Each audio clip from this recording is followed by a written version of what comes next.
It's been an amazing sports year for Texas A&M Athletics. The first year in the SEC seemed to be a great success. Now here to wrap things up, A&M Athletics Director Eric Hyman. And first of all, thanks for joining us. I know it's probably seemed like a whirlwind of a year for you. Yeah, it's been, I've told people it's a magic carpet ride. You could not have written a better script for what transpired this year.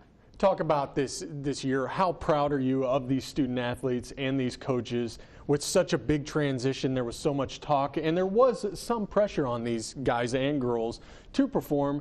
Just how proud are you of the way they were able to do it this year? I think they performed exemplary. And you know, if you look across the board, the exciting thing, all the way from our volleyball team wins the West Division of the SEC. Our women's soccer team, obviously everybody knows we have a Heisman Trophy winner. If they don't, they've been in a cave for a long time. Right. The success of the football team, the success of our winter sports, our women's basketball team, and what they were able to achieve, win a championship. You look at our indoor men's track, indoor women's track. You look at our spring sports, our golf teams, how they performed so well. Our women's tennis team, second in the country.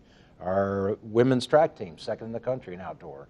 Our men's track team winning a championship. Our tennis team, our men's tennis team.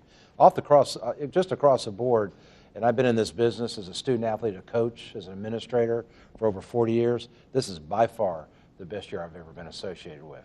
You had an interesting perspective of how this all went down because you were at South Carolina when A&M gets accepted in, and then you're at A&M the first year it happens. What do you think other schools think of A&M at this point of, you know what, these teams really are the real deal and they're going to fit in here nicely? We might be getting A&M fatigue from some of the other teams. No, when I was at South Carolina, I knew exactly what was going to happen, so that's why I wanted to come to A&M, because I knew they were going to do real well. No, not really, not to this extent, but no, it is. I mean, everybody in the conference had a lot of respect for A&M.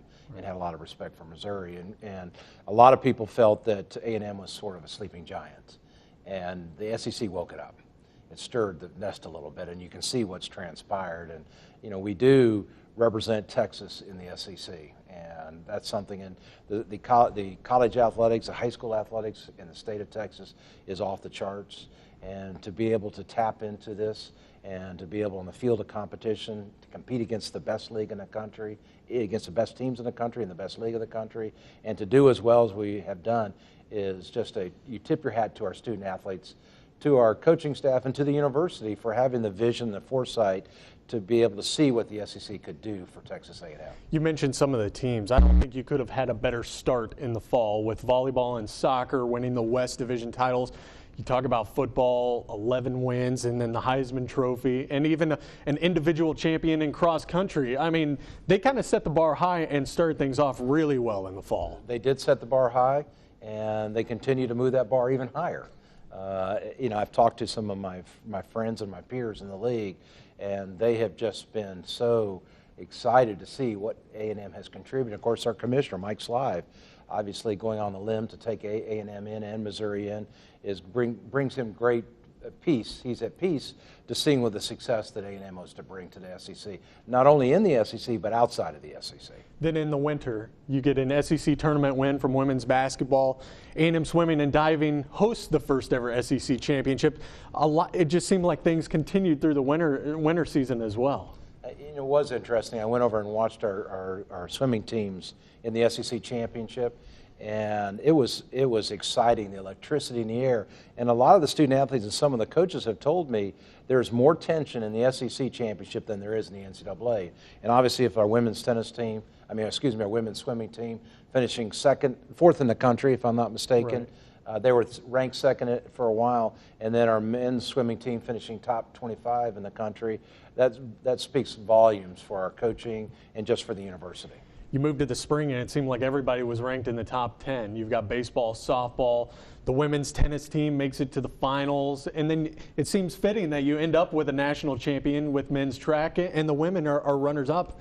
I mean, overall, the spring just seemed really crazy there. Well, it really was. And, you know, you got a chance, you go to baseball, you see great baseball. You walk over and watch our softball team compete. You go down, and one night I saw our baseball team, softball, and I went down and watched our men's tennis team compete. I watched our women's tennis team, and to see how well they They matched up on the field of competition. You watched our golf teams compete, and then obviously culminate in the national championship with our men's track team. But our women's track team, they did a fantastic job, and they were second in the country. So that's pretty darn good. Is it hard to see this sports season come to an end? I mean, it's been nonstop for you since you started last summer, but is it hard to see it come to an end? It's sort of, there is an ending point, and it's been a spectacular year. I sort of, in that respect, hate to see it end, but it's the challenge is over with, and now it's for a new challenge for next year, and to see if we can maintain the level of success that we've had in this past. Now we're going to have to take a break, but we're not done talking to Mr. Hyman. We're going to talk about some of the other exciting things happening in Aggieland, including the Kyle Field renovations and more on the SEC Network. That's when Aggie Sports Overtime returns. Welcome back to Aggie Sports Overtime. Happy to be in studio with Texas A&M Director of Athletics, Eric Hyman. It was a great first year for the Aggies in the SEC, but there were also some huge storylines off the field as well. I think it's safe to say we should start with the biggest one, maybe Kyle Field. Just talk about your excitement of finally seeing this progress, getting the official go-ahead to get started. Well, it's a daunting challenge, and it's the biggest endeavor ever in the history of college football. And the final product is just spectacular. It's off the charts, and I'm so excited for that, and I'm so excited for Aggies all the way across the board. But they'll have something they can be very proud of. A place that we have one of the best recruiting incentives we have here at Texas A&M is Kyle Field and the atmosphere in Kyle Field. And Coach Sumlin has said that, and we'll be able to do that. Plus double or triple the kind of, we're going to be able to keep the sound inside, and it's going to be a challenge for any team coming in and playing against the Aggies in College Station. So it's going to be a heck of a home field advantage, and we couldn't be more excited. When this all began, did you imagine it being a $450 million project with 102,000 seats? I mean, it's a huge undertaking. I don't know if anybody sets the bar that high other than maybe Aggieland. Well, you're exactly right, and the fantastic thing about all of this is the Aggies have really stepped forward and been very generous, very philanthropic. They take a lot of pride in their athletic teams. They take a lot of pride in their football. Of course, we know what football is in the state of Texas, and they've really stepped forward in a magnanimous way and are helping us tremendously. So we've off to a fantastic start. That's the 12th Man Foundation, the board, Skip Wagner, and all the other people that are associated with the 12th Man Foundation. They've done a monumental job up to this point, and I think when it's all said and done, it's going to be a work in progress, and my job is to manage expectations, to find reality.